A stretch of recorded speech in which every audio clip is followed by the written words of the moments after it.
today we have with us Barry Gardiner, the British Member of Parliament for Brent North, which is held since 1997. He took this seat from the Conservative MP Rhodes Boyson in 1997 and reheld it in the 2010 general elections. Welcome, Barry Gardiner, to the programme. First of all, please tell me more about your background. Well, it's pretty varied. I was now in Parliament for 18 years. Before that, I ran my own business in the City of London for about 12 years. That was as an arbitrator of marine casualties. And then prior to that, I was an academic. I did doctoral research at Cambridge, and before that I was at Harvard and at St Andrews. All in philosophy, political philosophy and legal philosophy. So that's my background. How it equips me to be an MP? Well, you'd have to ask my constituents that. What made you choose politics as a career?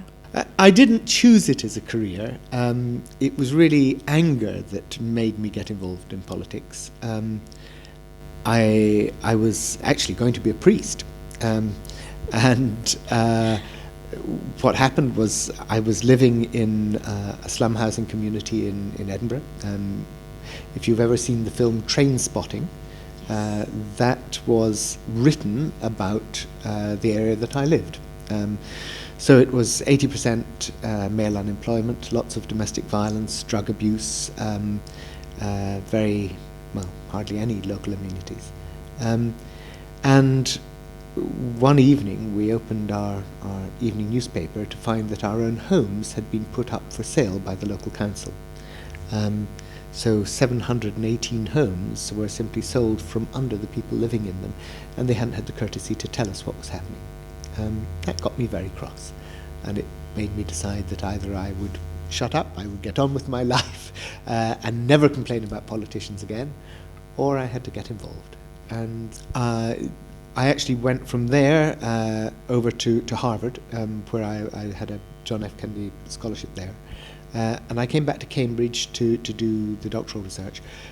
But when I was there, I got involved in politics on the local council. I ended up being mayor and chair of the finance committee in Cambridge.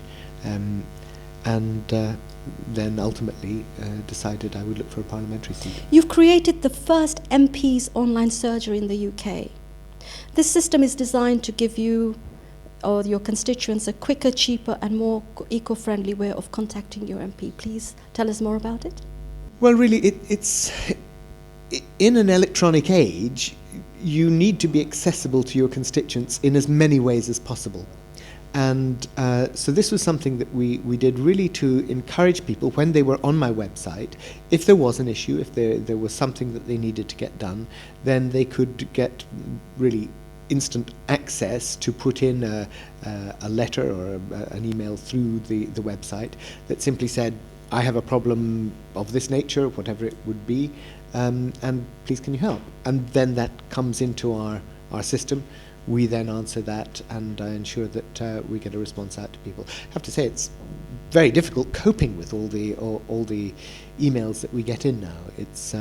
It really is a huge and daunting task, because my constituency is one of the very largest in the country, and the way in which they tell the size of a constituency is the number of electors.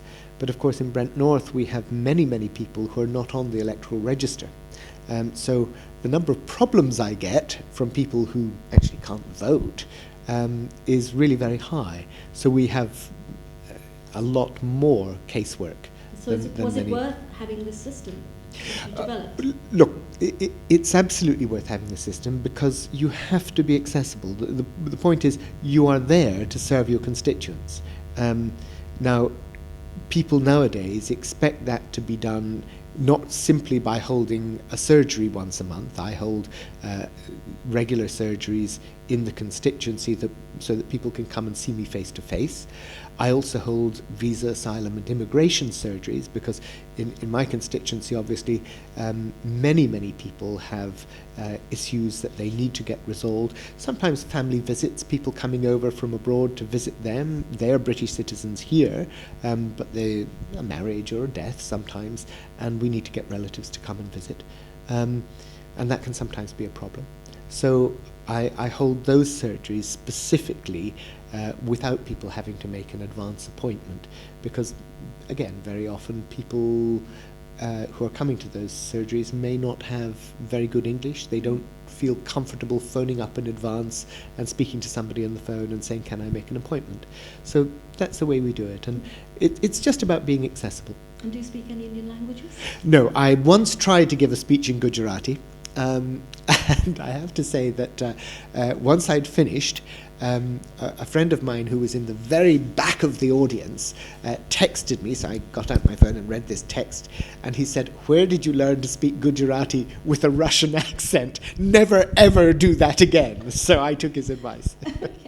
Before the 2000 general elections, Brent North in London was divided into 3 parliamentary seats, and then after 2000 elections it was divided into Brent North and Brent Central. Why was this change made? Well, in fact, there are still 3 parliamentary seats that have part of Brent. You're absolutely right that it used to be there was Brent East, Brent South and Brent North. And what happened was the Brent South and Brent North seat got expanded, and the remnant that was in Brent East, if you say a third of that seat, is still obviously part of Brent, but it's actually now part of the Hampstead and Kilburn constituency. So there are still 3 constituencies technically that have a piece of Brent, but they expanded Brent South into Brent Central with a third of that constituency, and then in fact 2/3 of it, and then a third of what was Brent South came into Brent North. So my constituency is expanded. It's actually now one of the largest constituencies in the country. I think we have about 82,000 electors. Some constituencies in London would have about 64,000, and they aim for an average around the country of 75,000. So you can see I've got 7,000 more electors straight away, and that doesn't include all the people who, as I said, actually are not on the electoral register, who can't vote, but nonetheless who live in the constituency, and of course who I serve as well. So what are you going to do with regards to that problem? Well, there's nothing I can do about that. That's just the way in which the Electoral Boundary Commission works. They determine, it's a very impartial process, it's goes out to public consultation, but it does mean that there is additional strain on my staff trying to service that number of people and to ensure that we provide adequate and timely responses to people. It is a big strain, and of course, unfortunately, IPSA, which is the Parliamentary Standards Authority, the Independent Parliamentary Standards Authority, doesn't say, oh, well, you've got many more cases, so here's a lot more staff for you to be able to service them with. They keep it at the same limit as somebody who, as I say, has 64,000 in their constituency. What changes have you made to your constituency since you became the MP for Brent North? I think the biggest change that people would see absolutely straight away is the difference in the quality of education in Brent North. Just before I was elected in 97, in fact in 1995, the Audit Commission for London said of Brent, and I quote, it's a direct quote, "Brent schools are simply the worst." Schools in Brent were really in a very, very bad way. I used to have mums coming into my surgery in tears because the only school that their son or daughter had been offered was Wembley High, which had a very poor record in those days. Now I have mums coming into my surgery in tears because they can't get their child into Wembley High. And that's the sort of transformation. We now have 5 of the best secondary schools in London, in Brent North. I'm hugely proud of the way in which the schools have changed, because that's the life chances of our children. That's the difference. It's that young people who are now going to school in Brent are coming away with a fantastic educational background and with the opportunities that children from previous generations just simply didn't have. What other changes have you made? Well, let me just dwell on that for one more second, because if you look at the number of children in our primary schools in particular who come to Brent not speaking English as a first language. I have one reception class where there were 29 children, 21 different mother tongues. And yet by the age of 11, when they leave primary school now, Brent primary schools are above the national average.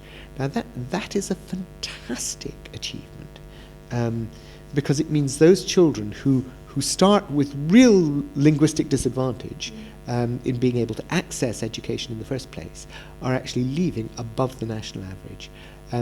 That's a huge testament to the determination of parents, I have to say, and the support that parents give their children, but it's also wonderful testimony to the changes that have taken place in our schools. And I like to feel that I have been instrumental in that. Changes in terms of social, economic, political changes? Well, if you look at the profile of Brent North as a constituency, it's changed slightly with the boundary changes last time as new areas came into the constituency.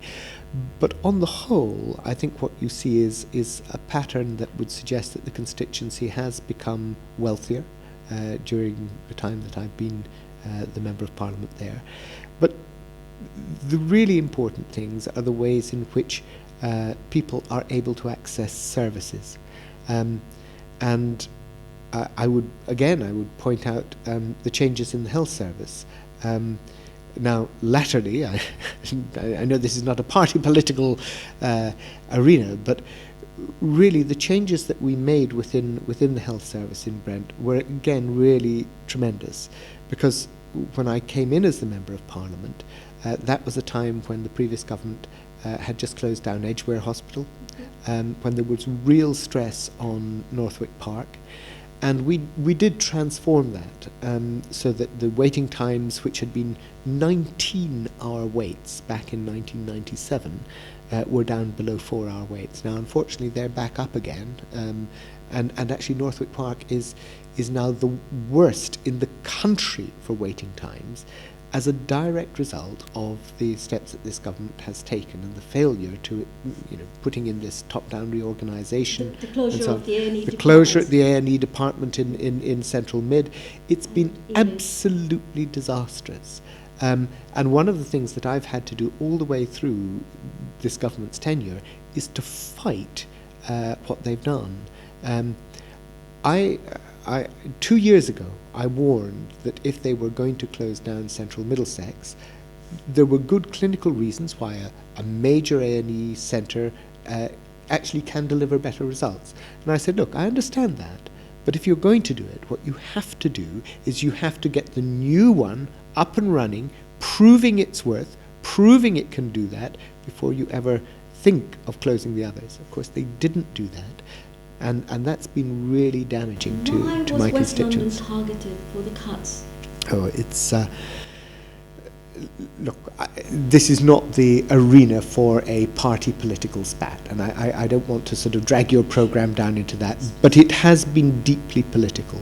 It was politically inspired, and the Secretary of State, Jeremy Hunt, for Health, he decided that he wanted all these closures done, dusted and out of the way long 6 months and more before the general election. And so it was rushed, the whole programme was pushed through, and it's been a disaster, and I think people understand that. Will Labour reverse the whole situation? No, look, you get into power? What you can't do is you can't reverse the whole situation. You can't wind back the clock. But what you can do, and this is what Labour will do, is it will properly resource the health service, and it will make sure that the A&Es have that capacity to go back and make sure that the waiting times are down and that people are being treated properly. At the moment, there's a complete failure there. And it has to do with the integration of hospital care and social care. And I think one of the great things that the Labour Party is now offering at this general election is that integration between health and social care. And Andy Burnham has talked really positively about that. And many people who deal on a day-to-day basis with the health service, who are not party political, but who see it at the sharp end, who know that part of the problem is the bed blocking, and part of the bed blocking is that people who don't need medical treatment are locked in hospital because they do need social care in their homes, but they can't go home because there's no package to look after them. And this causes a lot of the problems within the system. People understand that, I think. And what further changes are you planning to bring to your constituency? Oh, well, look, one of the things that I think is a really serious problem under this government has been the problem of generation rent. Young people simply cannot get homes in the capital. And it's not just young people, let's face it, it's even people who are middle-aged and on relatively decent incomes, compared with the rest of the country.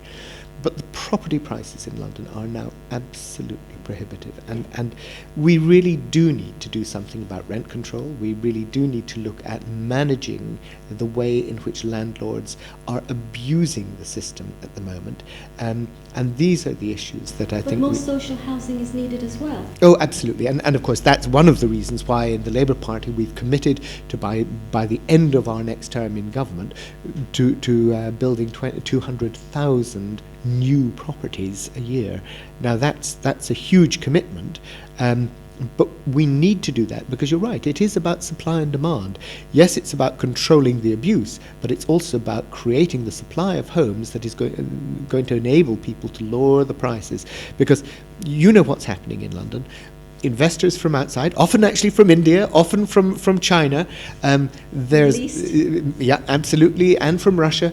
There's a flight of money to London where people are buying up the high-end properties, but what that does, of course, is it drives the price of all the other properties up, and it means it's extraordinarily difficult for young people to get on the housing ladder. It's extraordinarily difficult for them even to be able to pay for a rented apartment. And we really do need to sort that out. Whilst regeneration of Wembley Stadium area with new housing developments, roads is remarkable, but there are still problems outstanding in the area, I gather. First of all, Brent is ranked amongst the top 15% most deprived areas of the country, with some neighbourhoods falling within 5% most deprived areas. So what have you done or are you doing to improve the situation here?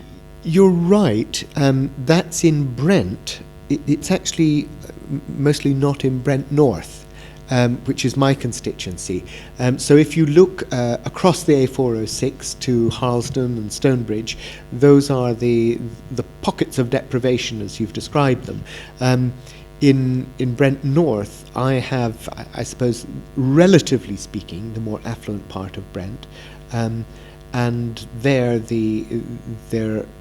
tends not to be the same problems as you would see in other parts.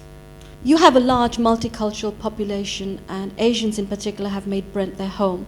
What contributions have you seen from the Asian community in terms of investments, social, economic and political aspects in Brent North? Well, look, in Brent North, I mean, it's just the most fantastic community, and you walk down Ealing Road and you could be in an Indian market. It's fantastic. So you talk about economic, of course the economy in the area is dependent upon the traders, but don't think this is simply to do with traders.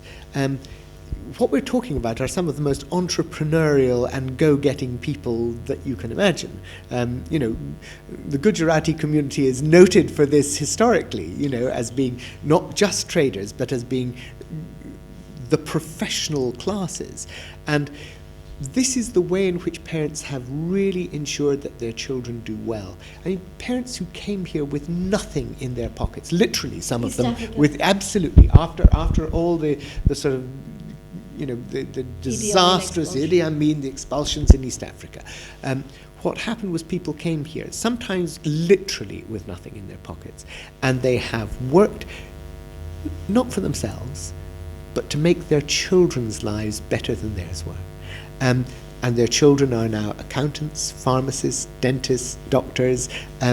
They've gone on into the professions because of the good grounding in education that their parents insisted that they got, the support that they've been given, and they've done tremendously well.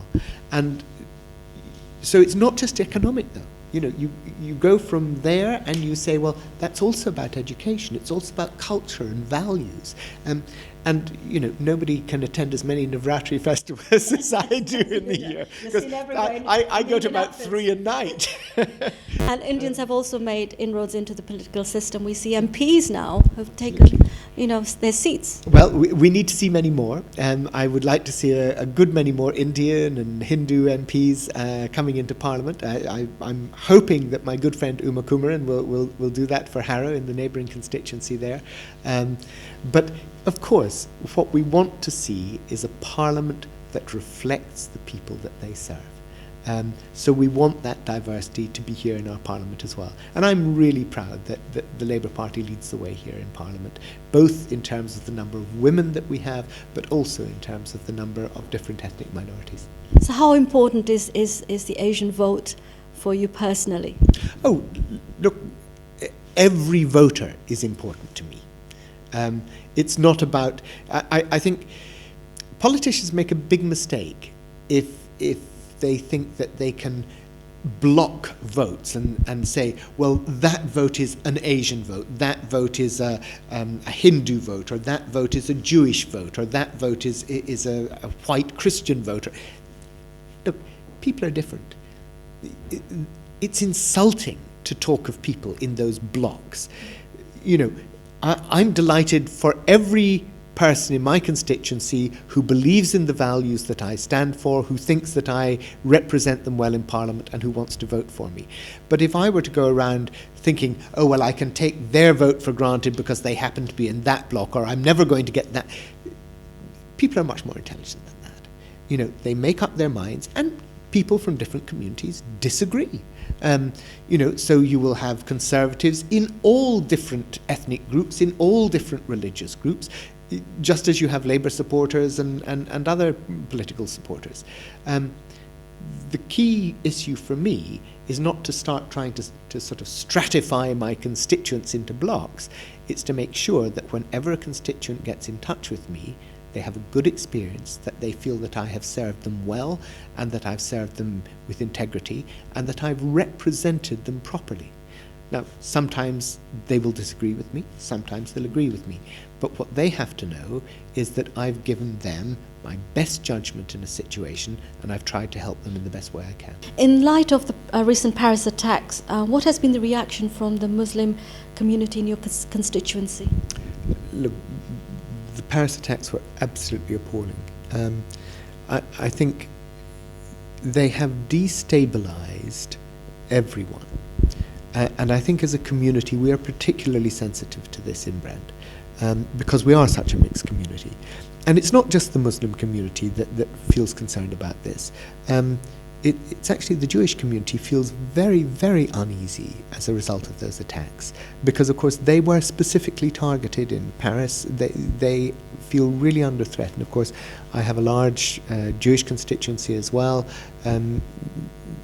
The Jews Free School is in my constituency, Michael Sobel Sinai School is in my constituency, so I'm acutely aware of the concerns of that community too. So far, I think we've not had any adverse repercussions in the constituency, but I, in fact, raised with the Secretary of State for Education at Education Questions, I was the first to raise with him the need to ensure that there was proper security at Jewish schools around the country, because the community is feeling enormously under threat.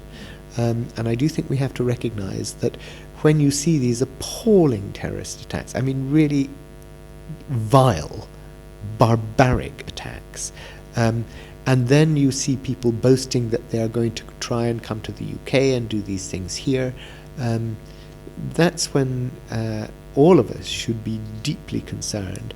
But the Jewish community in particular feels hugely under threat. And I think we have to recognise that and take steps to reassure the community that all of us are concerned to protect their well-being and their freedoms just as much as everybody else's.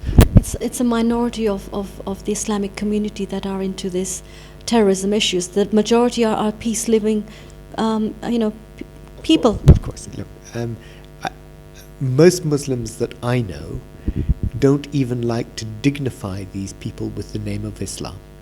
They don't regard them as following the teachings of the Prophet. They don't regard these people as anything other than terrorists and criminals.